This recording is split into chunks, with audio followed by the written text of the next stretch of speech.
swear to God, Nick Offerman is going to have a career in narration for the rest of his life. He is set. Welcome back to the channel, everybody. Today our movie in the middle is The Life of Chuck.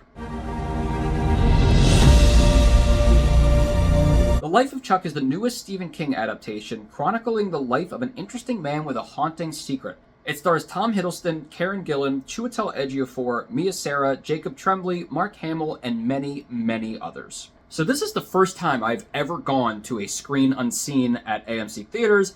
I've been wanting to do it for a while, and I wasn't originally going to this one, but a lot of people were saying that it might be The Life of Chuck. And I was like, you know what? I really want to see that one. It'd be cool if I get to see it early, and luckily that's what it was. So I get to share my thoughts on it a little bit early, which is very cool. Now, Life of Chuck is based off of a Stephen King story of the same name. In this review, I'm just going to talk about the movie, so I've never read the story. I'm assuming it's practically the same thing because I've heard a lot about how this is a very faithful adaptation.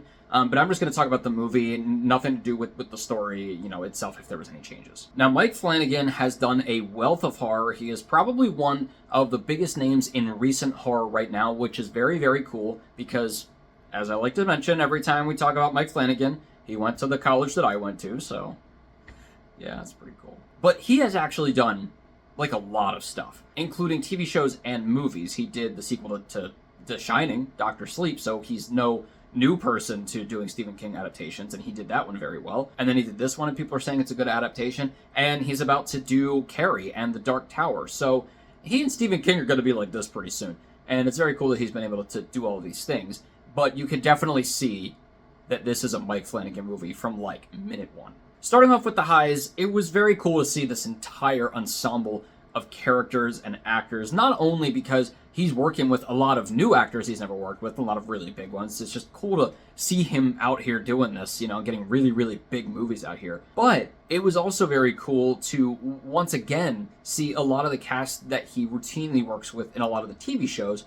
See, some people he's worked with in this movie. He's worked in other movies already, like Karen Gillan, for instance. But there's a lot of the small screen TV episode ones that he's worked with who get a chance to kind of be on the big screen here. So it's really cool, it's kind of like, oh, they're growing up, they're getting onto the big screen, and it's just always great to see how he can implement a lot of those same people, because it's like, okay, those are his people. So it was kind of cool to see them put together. Another thing that he is known for is very sentimental, thought-provoking pieces, even in horror. And of course, this is really the first thing that he has done that isn't straight up horror. This one has one horror element, and even then it's not completely. It's more of a drama, and that's more of a metaphor within the story. And even though this wasn't straight up horror, this was still a really good choice for Mike Flanagan to do, because he is so good at doing things that make you think. It makes you feel, it makes you happy and sad and inspired and joyous, and you just sit there and you listen to people talk about life. There are those movies that come out that are just about, it's just about life. And they can come off very pretentious. They can come off a little too sentimental. And I'm going to get to that in a minute, but I liked a lot of what he did here. And I think that if you're going to do it, Mike Flanagan is the one to do it. Honestly, in terms of the sentimental side of filmmaking, Mike Flanagan's kind of the new Steven Spielberg. Because Spielberg was always criticized for being overly sentimental in his movies, and Mike Flanagan has kind of had those same criticisms here and there, but he still does it really well, and it works well here. And going along with that, of course, there's a really good balance of drama and humor. There's a lot of great funny moments, there's a lot of well-timed humor in this movie, but then, of course, there are those dramatic moments as well, and he takes his time with them, which I really appreciated. Story-wise, I like a lot of the mysteries that are going on here. There's a lot of questions, especially right in the beginning, that are brought up, and there's so many individual scenes that are not only very cool for what I've already mentioned, but in terms of man, what's going on here?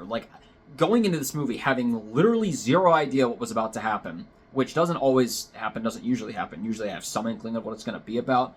I was like, I'm pulled in. I want to know what's going on. There's also an aspect of this movie that is actually pretty heavy in terms of the plot that I did not expect was going to be in here. And that is dancing.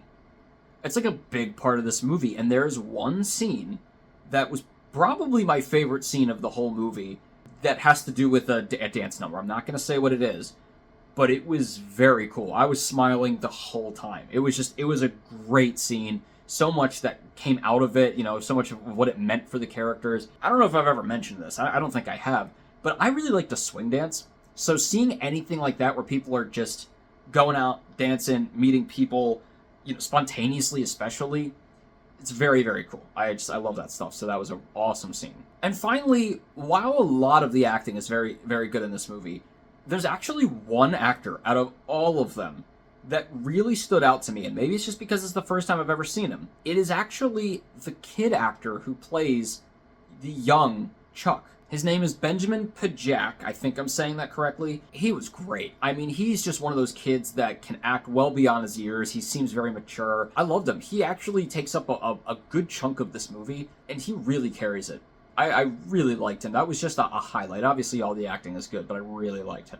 For my middles, this didn't really bother me because I knew going in it's more of a drama, but for a lot of people who expect, it's Mike Flanagan, there's going to be horror elements, they might think that this is a little underwhelming.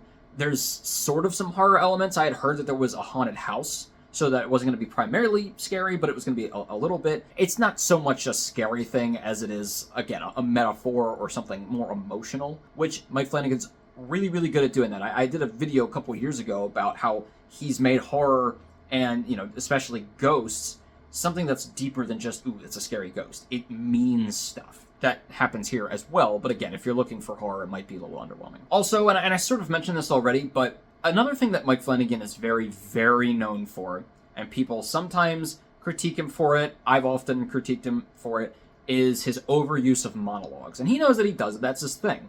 The thing is out of context, or just like in a vacuum, these monologues are beautiful, if a little bit sentimental, but they're beautifully written. A lot of times it can get a little bit much if you have them back to back to back. Midnight Mass, a wonderful series. Too much monologuing. He's got this just view on life about how beautiful life is, or how you can write about it. It's very poetic. It's very good. And this one, it works better because this movie is supposed to be about life in general. It's supposed to be about aspects of life and thinking about it and where you're placed in the world and all that stuff. So it works better here. I can still see how it wouldn't be for some people and how it would still be annoying for some people. I get that. For me, it worked just because it's more fitting for this kind of genre and this kind of movie. I do have a low with the movie, and it's a really big one. There's something about this movie that basically affects the whole thing. That's that this is split into 3 parts. It's split into 3 acts and it's told backwards. Okay, that's fine. The problem is, if you have no idea what this movie is going into it, that actually is going to work against you. But even then, even if you sort of know what it's going to be like going into it, they basically set up this first act, this first 30 minutes to be one type of thing. And there's questions brought up, there's things you're wondering about, there's mysteries, all of these things. And the second 2/3 are nothing like that. Now, technically, it's all connected. Like, very literally connected. It's nothing abstract or anything like that. It's like, yeah, this is connected to this because it's this. I get that. But the problem is they set up this first act with the first impression being this whole scene. There's these events going on. I'm not going to tell you what it is, but there's this big plot going on, and there's all these characters that these are our first attachments to the movie. We're attached to these characters, especially when they're being very emotional. You're going to attach to them. And then the problem is that the rest of the movie doesn't really circle back around to that at all. It doesn't talk about, I mean, again, it talks about it, but not really. Like, when you're watching the movie, you'll know what I mean in terms of you're getting set up with one thing and then not really going back to that. Now, that's not to say that the rest of it isn't good. It's just when that's your first impression, the rest of it feels underwhelming because you wanted to see what was going to go on with that. The first third of it, I'll say, has more Truman Show vibes, and then the next little bit is more like The Fabelmans. So it's very different. Both of them are good, but one comparing to the other makes the rest of it feel underwhelming. So you kind of leave the movie feeling like, oh, that was it. I thought we were going to get back to that, and we never really do.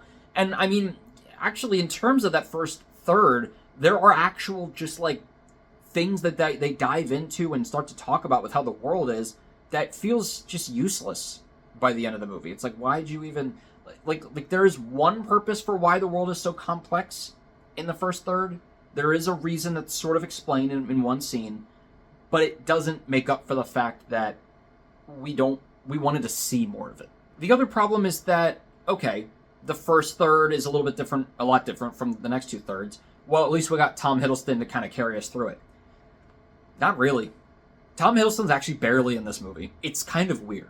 Like, yes, Chuck, the main character, is in the movie most of the time, all the time. But Tom Hiddleston's Chuck is kind of in it for like maybe 15, maybe 20 minutes, which was really disappointing, considering he's kind of the face of this movie. So I thought that was also really weird. Like, yes, story-wise, I get it. It kind of needs to happen that way. They're talking about his whole life. But it was just really weird that he's on the poster and all this stuff, and we barely saw him. So overall, there is a lot in this movie to like. A lot of individual scenes are beautifully written. They're very emotional. There's a lot of fun to be had, a lot of contemplation of life to be had here, and not just in the way of like, ooh, look at life. There's like actually things sort of being said, and still just the way that Mike Flanagan does it, he does it very well. And there's a lot of great scenes here. The problem is as a whole, it just does not come together. It does not gel, because it's too spliced up into different things. And honestly, if they had circled back around to that first act more, or interspliced it and gone back to it back and forth, which they could have, it would have made it better. It just doesn't, so it just feels very disjointed. Now, because this is a lot about expectation going into it, and, you know, what you are thinking is going to happen, or how it's going to go, or what type of movie it's going to be, I'm going to give this the benefit of the doubt and say that the second time around, knowing more of what it's about, maybe I'll enjoy it more and make it feel like a more of one whole piece. So for now, I'm going to give The Life of Chuck a 3 out of 4. Well, guys, let me know what you think of The Life of Chuck when it comes out. I really encourage you to still go see this. There's so much in this movie that is great to see. Lots of incredible visuals, lots of great scenes and conversations. So definitely go see this movie for sure. Just go into it with like a little bit of hesitant, you know, expectations. And as always, keep your hopes high, your stress low, and movies right in the middle. I'll see you guys later.